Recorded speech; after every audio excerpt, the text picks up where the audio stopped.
Le bruit familier des casseroles qui s'entrechoquent et la symphonie des couteaux qui tranchent sur les planches à découper remplissaient l'air de la cuisine du Le Saveur. Française Dubois, chef étoilé et propriétaire du restaurant le plus prestigieux de Paris, orchestrait sa brigade avec la précision d'un chef d'orchestre. Ses yeux vifs scrutaient chaque détail, chaque mouvement, chaque plat qui quittait la cuisine. Ce soir-là était particulièrement important. Les critiques du guide Michelin devaient venir dîner, et Française ne laissait rien au hasard. Ces 3 étoiles étaient le témoignage d'années de sacrifice et de dévouement absolu à son article. La cuisine était son royaume, un empire qu'elle avait bâti pierre par pierre, recette après recette. Le risotto aux truffes pour la table 7, cria-t-elle, sa voix portant au-dessus du tumulte de la cuisine. Ses gestes étaient précis, mesurés, comme une danse qu'elle avait répétée des milliers de fois. Le parfum des herbes fraîches se mêlait à l'arôme délicat des sauces qui mijotaient, créant cette atmosphère unique qui faisait la renommée du Le Saveur. Son téléphone, toujours en mode silencieux pendant le service, commença à vibrer dans la poche de sa veste de chef. 1 fois, 2 fois, 3 fois. Française l'ignora d'abord, concentrée sur la préparation d'une sauce au vin rouge qui devait accompagner le plat signature de la soirée. Mais les vibrations persistaient, comme un présage inquiétant. « Chef, le soufflé au chocolat est prêt à être servi », annonça son sous-chef, Pierre-Antoine. Française hocha la tête, mais son attention était maintenant divisée. Quelque chose n'allait pas.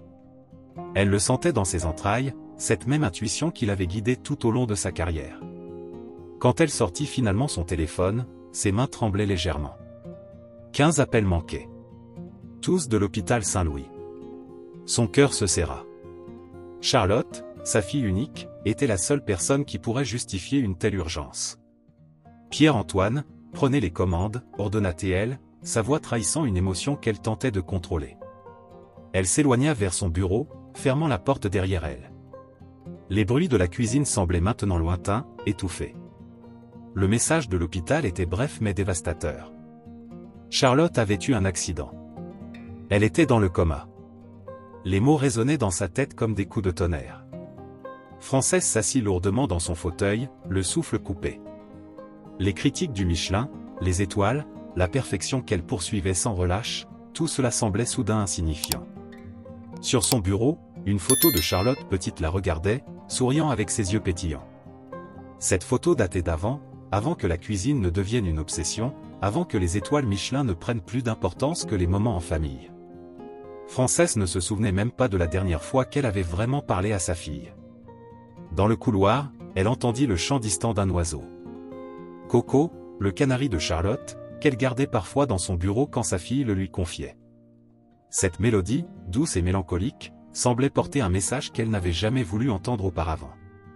Française se leva brusquement, arracha son tablier et attrapa ses clés. En sortant de son bureau, elle croisa le regard inquiet de son équipe. « Les critiques » commença Pierre-Antoine, mais elle l'interrompit d'un geste. « Ma fille a besoin de moi », dit-elle simplement, les mots lui brûlant la gorge. Pour la première fois depuis des années, Française Dubois, la chef la plus réputée de Paris, abandonnait sa cuisine en plein service. Le chant de Coco la suivit jusqu'à la sortie, comme une complainte qui annonçait la fin d'une époque et le début d'une autre. Les couloirs aseptisés de l'hôpital Saint-Louis contrastaient violemment avec l'atmosphère chaleureuse de sa cuisine. Française courait presque, ses talons claquant sur le sol immaculé, suivant les indications vers l'unité de soins intensifs. Son cœur battait au rythme de ses pas précipités, comme un métronome affolé. « Madame Dubois ?»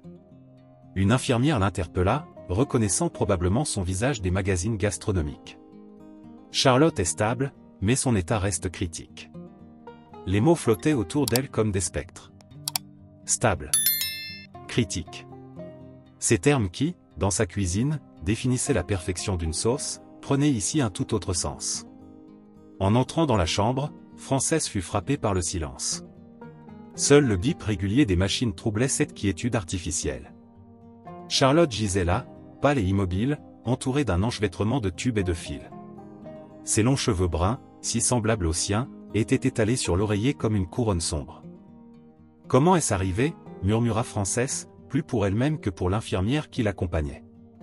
Elle s'approcha du lit, hésitante, comme si elle craignait que le moindre mouvement ne puisse briser ce fragile équilibre entre la vie et le néant.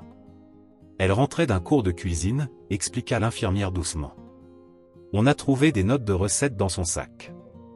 Elle tendit à Frances un carnet abîmé, dont les pages étaient cornées et tachées d'ingrédients divers. Frances ouvrit le carnet avec précaution. Son souffle se coupa quand elle reconnut ses propres recettes, soigneusement recopiées et annotées de la main de Charlotte. Dans les marges, sa fille avait griffonné des modifications, des idées, des questions qu'elle n'avait jamais osé lui poser. Comment maman fait-elle pour que sa sauce soit si brillante? Essayez avec moins de beurre? Ajoutez plus d'estragon comme dans sa recette du magazine Gastronomie? Un souvenir surgit, brutal et douloureux. Charlotte, âgée de 8 ans, lui demandant de lui apprendre à faire des crêpes. Plus tard, ma chérie, j'ai une réunion importante. Plus tard. Toujours plus tard. Et maintenant, le temps semblait suspendu dans cette chambre d'hôpital, comme pour la narguer de toutes ses promesses non tenues. Un bruissement d'ailes la fit sursauter. À sa grande surprise, Coco était là, dans une petite cage posée sur la table de chevet. Le personnel l'a autorisé, expliqua l'infirmière. Sa présence semble apaiser Charlotte. Le canari émit quelques notes, une mélodie que Frances reconnut immédiatement, l'air que Charlotte fredonnait enfant, quand elle jouait à faire semblant d'être chef comme sa mère. Frances s'assit près du lit, prenant délicatement la main de sa fille. Elle était froide, mais Frances pouvait sentir un pouls faible battre sous ses doigts. Comme un feu qui refuse de s'éteindre, comme l'espoir qui persiste malgré tout. « Je suis là, Charlotte, murmura-t-elle, les mots se brisant dans sa gorge.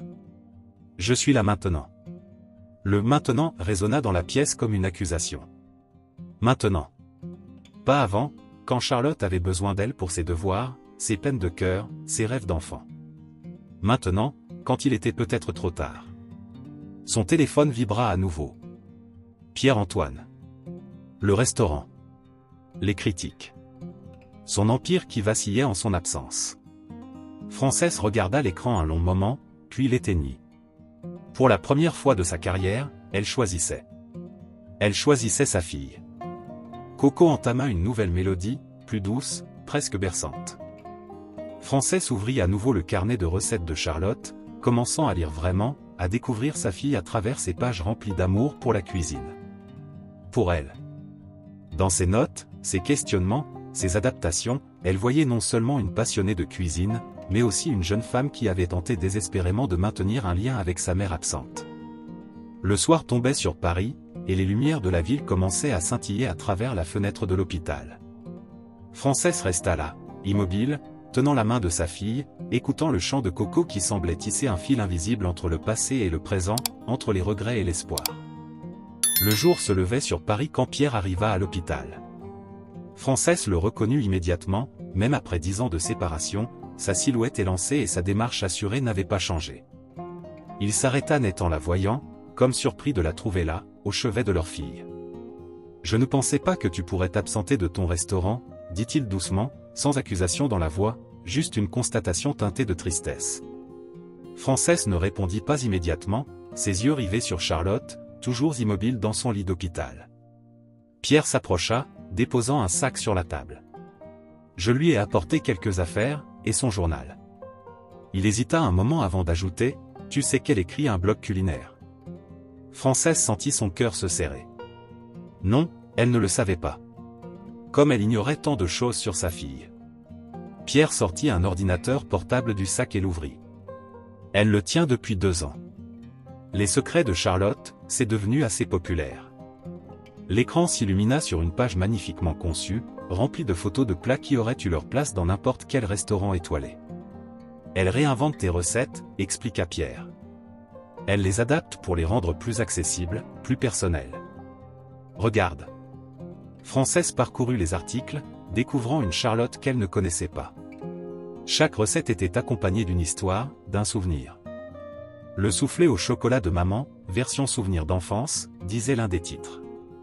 En lisant, Frances découvrit que Charlotte se rappelait de l'odeur du chocolat qui flottait dans leur ancien appartement, les rares fois où sa mère cuisinait pour elle. Coco, qui était resté silencieux depuis l'arrivée de Pierre, commença à chanter. Une mélodie que Frances reconnut, c'était l'air qu'elle fredonnait en cuisinant, quand Charlotte était toute petite. Elle a gardé toutes tes coupures de presse, continua Pierre, sortant un album soigneusement constitué. Chaque article, chaque interview, chaque critique. Elle les collectionnait en secret, trop fière pour te le dire, trop blessée peut-être par ton absence pour partager sa passion avec toi. Les pages de l'album racontaient une histoire parallèle, celle de Frances gravissant les échelons de la gloire culinaire, pendant que sa fille grandissait dans l'ombre de cette réussite.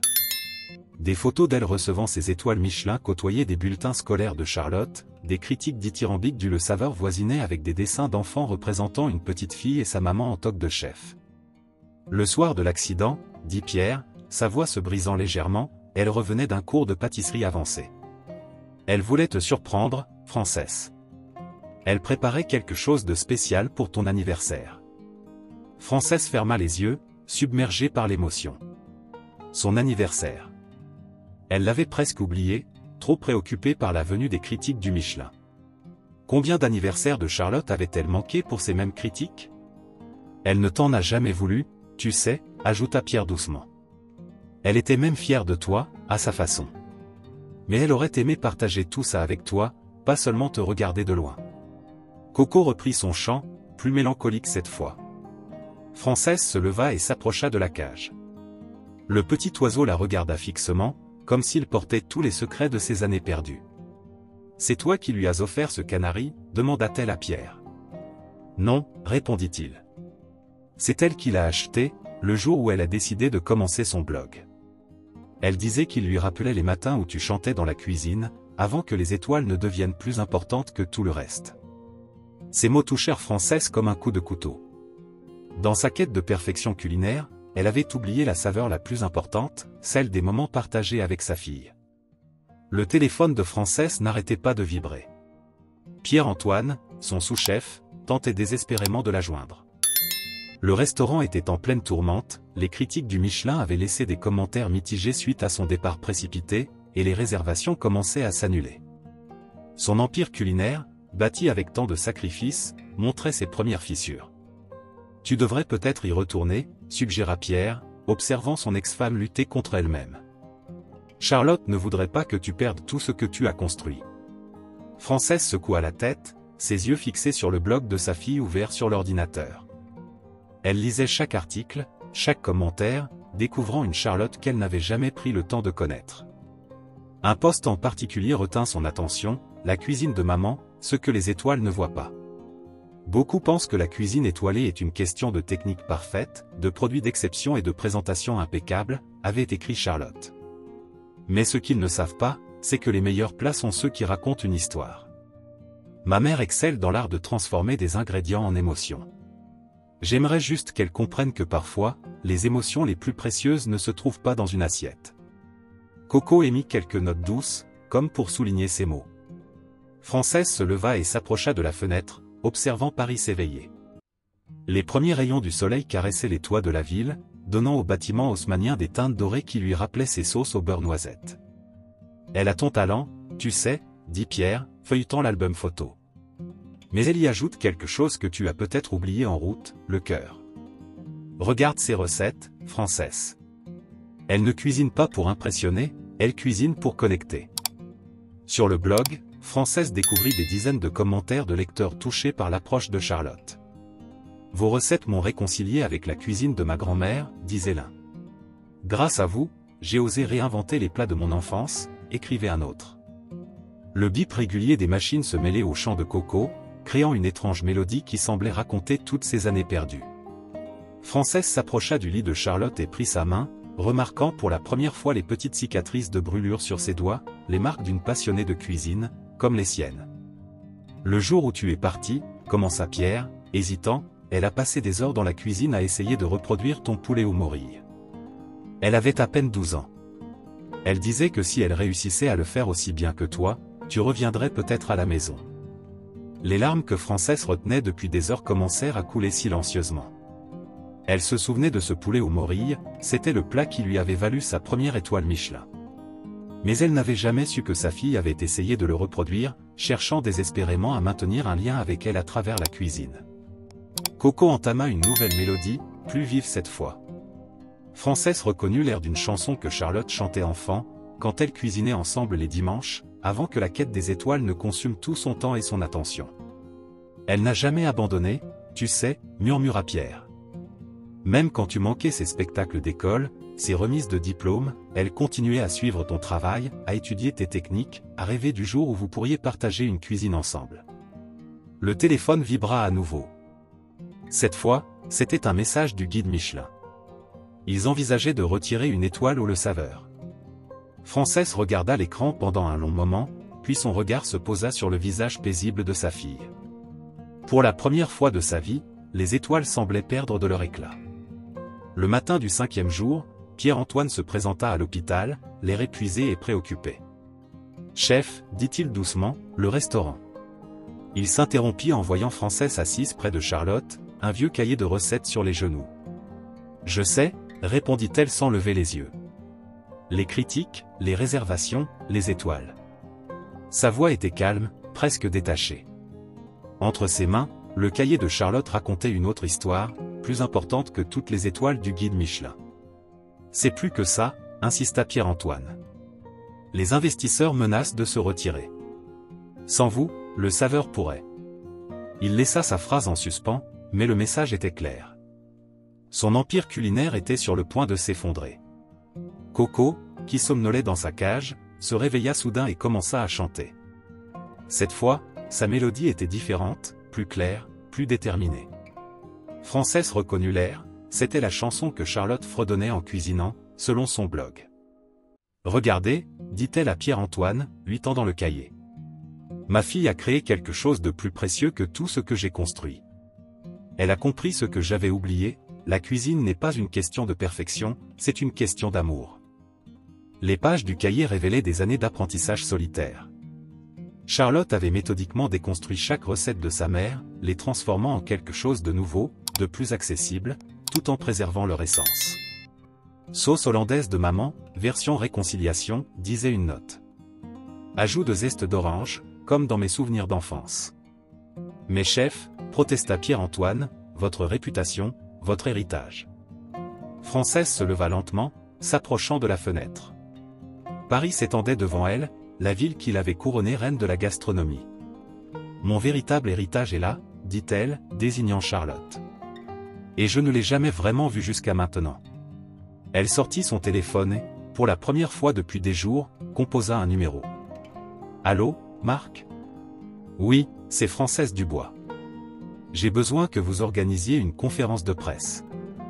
Non, pas au restaurant. Ici, à l'hôpital.